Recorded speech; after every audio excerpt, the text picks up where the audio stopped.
आज जो जानकारी मैं आप सभी के साथ शेयर कर रही हूँ, ये जानकारी लॉ ऑफ वन बुक से ली गई है, जिसमें सूर्य प्लैनेट से आई दिव्य आत्माओं के द्वारा ये जानकारी प्रदान की गई है।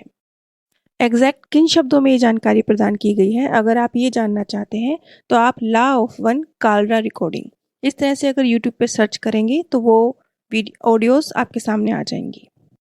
जैसा कि हम जानते हैं कि ये पृथ्वी थर्ड डायमेंशन है और फोर्थ डायमेंशन से सतयुग की शुरुआत होती है। सतयुग किस तरह का होगा, वहां पर जो आत्माएं पहुंचेंगी वो किस तरह की होंगी।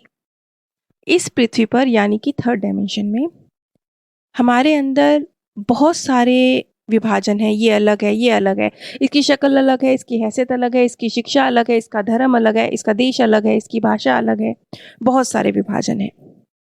ये विभाजन वहाँ नहीं होते हैं, यानी फोर्थ डायमेंशन में ये विभाजन खत्म होने शुरू हो जाते हैं। शुरुआत तो यहीं से हो जाती है। क्यों? क्योंकि थर्ड डायमेंशन में जिन लोगों की सोच इस तरह की होगी, जिनके माइंड में विभाजन नहीं होगा, जो इस तरीके से लोगों को विभाजित नहीं करते होंगे, उन लोगों के लिए फोर्थ डायमेंशन का रास्ता खुलता है। इसलिए शुरुआत तो इसकी यहीं से हो जाती है, थर्ड डायमेंशन से ही हो जाती है। लेकिन जो वहां तक पहुंचेंगे उनमें ये चीज और भी ज्यादा स्पष्ट रूप से नजर आएगी।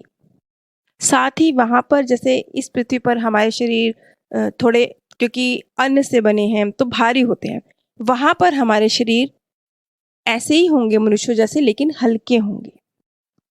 जो रोशनी तत्व है वो बढ़ना शुरू हो जाएगा। आगे राह कहते हैं कि वहां पर जो जो प्राणी हैं वो जीवन से भरे हुए होते हैं, यानी उनमें जो वो रोशनी का तत्व बढ़ गया है, उसकी वजह से वो ज्यादा जीवंत होते हैं।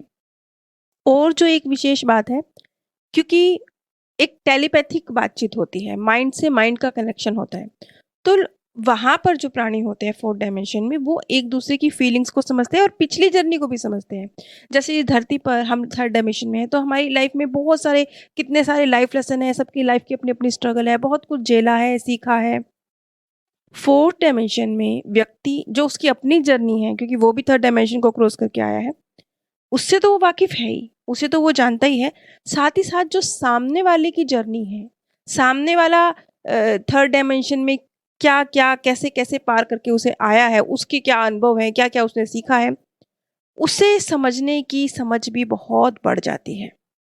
अगर हम बहुत सीधी सरल भाषा में कहें ना, ऐसे समझ लीजिए जैसे सामने वाले के मन को, उसकी हिस्ट्री को जानने की ताकत बढ़ जाती है। और हिस्ट्री का मतलब सिर्फ वो फोर्थ डायमेंशन में क्या था वो नहीं, वो थर्ड डायमेंशन से क्या क्या क्रॉस करके और क्या क्या सीख कर आया है वो भी।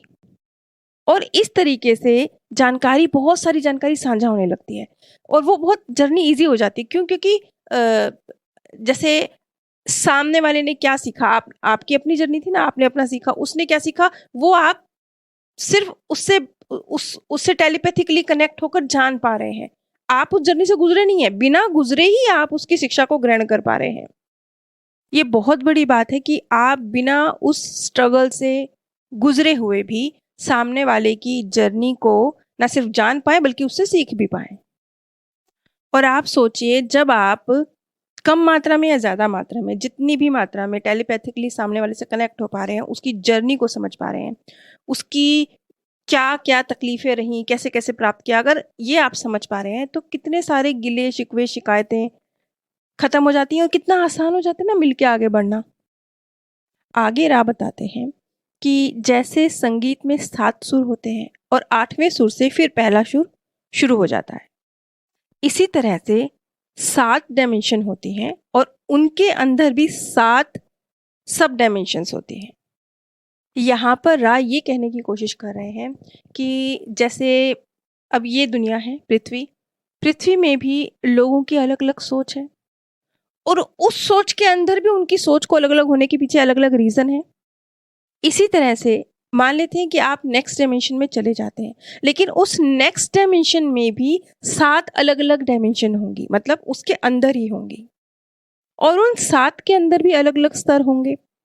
ये सब जो हमारे सोच विचार अलग अलग है, जो हमारे नजरिए अलग अलग हैं, उनकी वजह से है। जैसे इस पृथ्वी सबके आत्मिक स्तर अलग-अलग हैं, सब अलग-अलग स्तर की आत्माएँ हैं, चाहे एक ही डायमेंशन में हों, चाहे सारी थर्ड डायमेंशन में हों, लेकिन फिर भी सबका स्तर अलग है। वैसे ही फोर्थ डायमेंशन में भी अलग-अलग स्तर हैं सबके।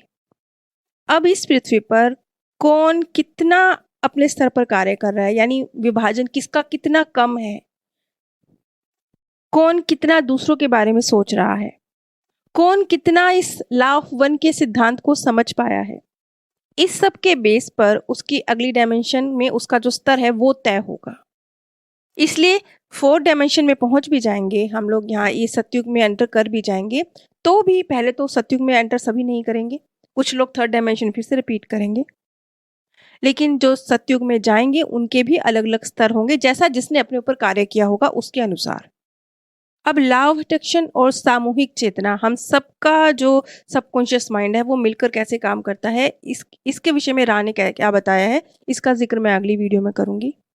आप सभी पर परमात्म सौंदर्य, प्रेम और आनंद सदैव बरसता रहे। आप सभी दिव्य परम धाम में स्थान प्राप्त करें।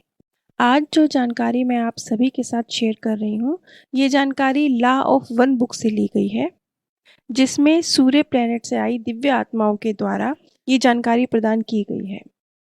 एग्जैक्ट किन शब्दों में ये जानकारी प्रदान की गई है, अगर आप ये जानना चाहते हैं तो आप law of one Kalra recording इस तरह से अगर यूट्यूब पे सर्च करेंगे तो वो ऑडियोज आपके सामने आ जाएंगी। जैसा कि हम जानते हैं कि ये पृथ्वी थर्ड डायमेंशन है और फोर्थ डायमेंशन से सतयुग की शुरुआत होती है।